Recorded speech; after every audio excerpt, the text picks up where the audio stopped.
यह शिकारी की कथा वास्तव में बहुत ही पावन है, जो हमें सिखाती है कि भोलेनाथ केवल भाव के भूखे हैं। बहुत समय पहले एक घने जंगल में एक गरीब शिकारी रहता था। उसे भगवान या पूजा पाठ के बारे में कुछ भी पता नहीं था। वो रोज जंगल में शिकार करके अपने परिवार का पेट पालता था। एक दिन वो शिकार की तलाश में जंगल में बहुत दूर चला गया, लेकिन पूरे दिन उसे कोई शिकार नहीं मिला। रात हो गई। जंगल में जंगली जानवरों का डर था, इसलिए वो एक पेड़ पर चढ़ गया।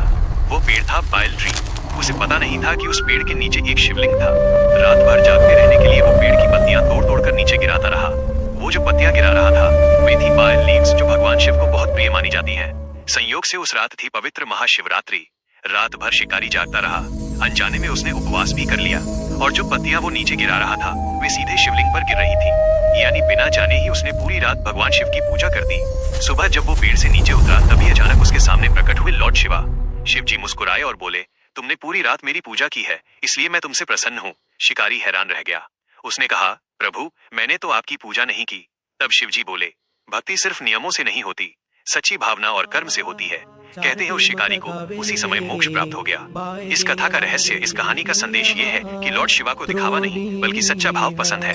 कभी कभी इंसान अनजाने में भी ऐसा पुण्य कर देता है जो उसे भगवान के बहुत करीब ले जाता है।